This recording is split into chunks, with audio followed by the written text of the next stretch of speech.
Hello everyone, welcome again to my channel. I hope you all must be doing very good in your life. आज की जो हमारी video रहने वाली है, आज हम लोग बात करने वाले हैं बहुत ही ज़्यादा आज के टाइम में जो चल रहा है टॉपिक, बहुत ही ज़्यादा इंपॉर्टेंट टॉपिक है। आपने भी सुना होगा कि गवर्नमेंट जो है पेट्रोल के अंदर ऑलरेडी ब्लेंडिंग करती है एथेनॉल की। ठीक है, आपको पता होगा कि आपने E20 सुना होगा, पहले E10 था, अभी E27 की बातें हो रही हैं कि पेट्रोल के अंदर 27% एथेनॉल मिक्स होने वाला है। उससे होने क्या वाला है, उसके क्या कॉम्प्लिकेशंस आएंगे आपकी गाड़ी के ऊपर, आपकी कार के इंजन के ऊपर, वो सब कुछ हम इस वीडियो के अंदर डिस्कस करने वाले हैं। So stay tuned in this video till and. अगर आपको अपनी कार के अंदर माइलेज के इशू आ रहे थे, आपकी कार की जो माइलेज है वो आपको पहले जैसे नहीं मिल रही थी, और ये बहुत से लोगों का क्वेश्चन है अगर आप एक पेट्रोल कार ड्राइव करते हैं कि पहले हमें जस्ट फॉर एग्जांपल 15 की एवरेज मिल रही थी पर लीटर पे, तो वो अब घट के 10 की हो गई है या फिर उससे भी कम हो गई है। तो बहुत से लोगों के क्वेश्चन थे, तो ये क्यों एकदम से आपकी गाड़ी पुरानी नहीं होगी, आपके इंजन के अंदर कोई फॉल्ट नहीं है, बल्कि इसके अंदर सबसे बड़ा जो हाथ है, पेट्रोल के अंदर जो एथेनॉल की मात्रा है वो 20% उसके अंदर ऐड कर रही है वहां पे।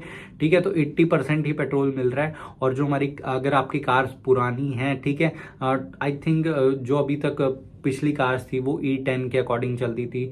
अगर आप 23 के बाद की हैं तो आई थिंक उसके अंदर फिर E20 का भी है। बट अगर आपकी कार उससे भी पहले की है तो आप अगर E20 भी डलवा रहे थे आपकी कार के इंजन के अंदर, तो वो आपके कार के इंजन को कहीं ना कहीं डैमेज करने ही वाला है। ठीक है, तो होगा क्या, उससे आपकी कार की माइलेज कम हो जाएगी और आपकी इंजन के ऊपर वेयर एंड टेयर के जो चांसेस है बहुत ज़्यादा बढ़ जाने वाले हैं। तो ऐसे में हमें गवर्नमेंट को ये सजेस्ट करना चाहिए कि अगर आप E27 लेके भी आ रहे हैं तो आपको दोनों ऑप्शन वहां पे कंज्यूमर को देना बनता है जरूर से, क्योंकि आप कस्टमर की जो कार्स हैं, उसके जो इंजन है, उसके साथ आप खिलवाड़ कर रहे हैं, उनके इंजन खराब हो सकते हैं। तो वो पूरी की पूरी जो बर्डन है कॉस्ट की, वो पूरी एक कंज्यूमर को बेयर करनी पड़ेगी।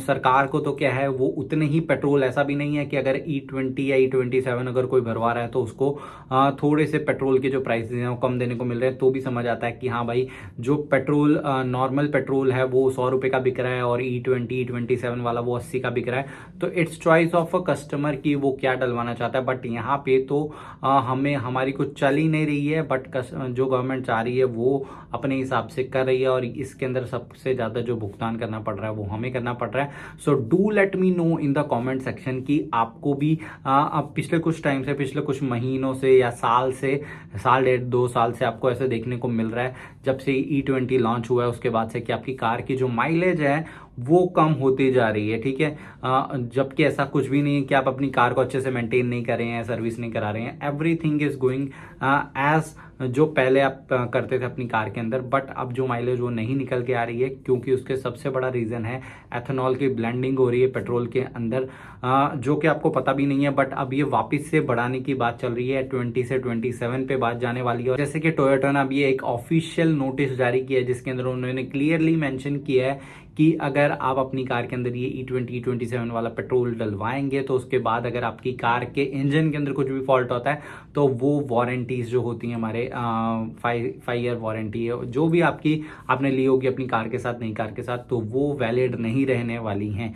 तो ऐसे में एक प्रॉपर स्टेप, प्रॉपर एक प्लान लेके आना चाहिए गवर्नमेंट को कि कैसे जो ये पूरा बर्डन है ये कस्टमर के ऊपर ना पड़े, क्योंकि यहाँ पे सबसे बड़ा जो रेवेन्यू एक गवर्नमेंट को होता है, कोई भी स्टेट की या फिर सेंटर की, दोनों की बात कर लेते हैं। वो आपको पता होगा कि फ्यूल की जो ये सेलिंग होती है, पेट्रोल डीजल, ठीक है, इसके ऊपर ही उनको सबसे ज़्यादा जो एक रेवेन्यू निकल के आता है। तो इसीलिए कोई इसके ऊपर बात करना भी नहीं चाहता, और जो भी बिल आता है वो पास हो जाता है। अब 27% अगर आपकी गाड़ी के अंदर आप डालेंगे एथेनॉल ब्लेंडिंग वाला पेट्रोल, तो ये बहुत ही ज़्यादा डैमेज कर सकता है। आपके क्या राय है इस टॉपिक के ऊपर, ज़रूर से नीचे मेरे को इस वीडियो के कमेंट सेक्शन में लिख के बताइए। आपके साथ कुछ इंसिडेंट्स हुआ है, ये माइलेज कम आपको आ रही है, वो भी ज़रूर से लिख के बताइए। मिलेंगे नेक्स्ट वीडियो में, till then stay safe, stay happy, bye bye.